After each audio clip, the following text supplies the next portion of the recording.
Welcome to how to create drainage, sinus, ear infection drainage, any kind of congestion drainage with inversions.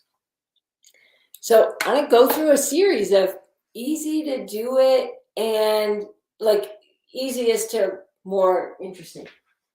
So the first thing is that through going upside down, just changing the pressure creates drain. So you go next to the wall and you lay down and you put your legs up. And if it seems like too much, the step before this, or if you're really not feeling well and that seems too energetic, you just put your lower legs on a chair, a couch, anything. Something firm is better because it'll soften the tissues. And softening the tissues in one place softens the tissues everywhere. And the softer your tissues, the more drainage that you get in your sinuses. So there you are, upside down. You breathe. You can do it for even a minute. And then you come back up. And there will have been a change. And you'll be able to feel the sinuses moving or the fluid moving. So I just made a video that has all kinds of massage things you can do, and you can combine those massage things with these inversions. And then you go back upside down again. So you go upside down, and one thing I really love to do here is to massage around the ears. Massage the tissues around the ears. You can put your fingers inside your ears and move the cartilage.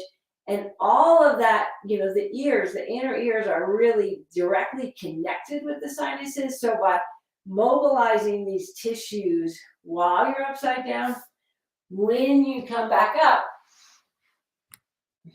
you'll be able to have drainage from there. Ear infections are, they're a bummer. So any kind of movement that you can create is helpful. So you can just do that, go upside down, 1 minute, 5 minutes, and then come back up and you'll feel movement, and you can do massage-ish things to help your body drain. Remember, the drainage happens through the neck. And then you can get more interesting and be more different kinds of therapeutic things for your body as you get better and you have more energy. You come back upside down and you can put a yoga block underneath your hips. You put the part right behind your navel and you tilt your pelvis over the block. So your sit bones are still going toward the wall and you have this curve. So what the curve does is it puts the pressure more at the top of your shoulders. And what's great about getting the pressure on the top of your shoulders is breathe deeply, and the muscles here at the top of the shoulders, and why don't you do what I'm doing? You can walk your shoulders underneath your back, and the muscle here at the top is called the trapezius, and it connects all the way up to your skull.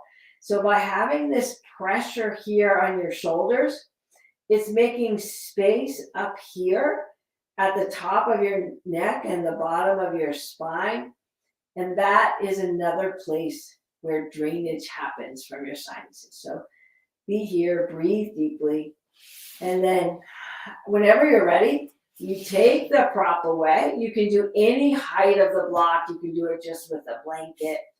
And then you come out and you come upside, right side up again. And you'll feel that you have created movement through your ears and through your sinuses. So you can just do that like multiple times. If you're trying to get over an infection, I recommend setting your timer and doing it like 2 times an hour, going up and down, and then keep coming back, and then you'll just keep creating improvement.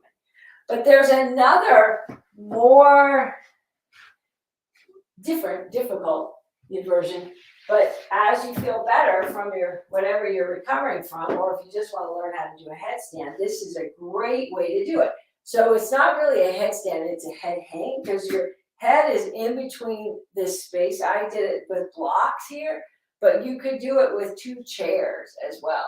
And that what this does is puts pressure at the top of your shoulders and creates even more space. So I'm going to show you how to do it. So the blocks are a few inches from the wall. so that when I go upside down, I can lean my hips again. So also I'm not doing any kind of balancing. I'm just getting the benefit of being upside down. So it's funny looking. You put your head down and you lift up and you walk in. So I'm on the tops of my shoulders. And if you're not used to being upside down, what you do is you just practice bringing your knees up. So you just get used to this upside down thing. And you don't want to have any pressure on your head. And you want to try to get onto the very tops of your shoulders. Again, tucking you can round so that you're on those big muscles at the top of the shoulders, the upper trapezius, so it's like a massage for those guys. Breathe, and we can bring your legs up. You can bring them up straight, or you can do it, make it easier and bring it up bent. And then if you feel up for it, you bring them up right and you breathe. And you get in this position, tuck your chin in toward your chest and the other way, and rotate. So you're just these little head movements will create drainage from your sinuses and your ears. And when you come down and you come back upright, you'll see there's way more drainage happening. And those are my tips, how to create drainage with inversions, how to make space from ear infections, sinus infections, any kind of congestion using inversions and massage around your ears. Thanks for participating, and if this is helpful for you, please share it with other people who struggle with getting rid of congestion out of their skull.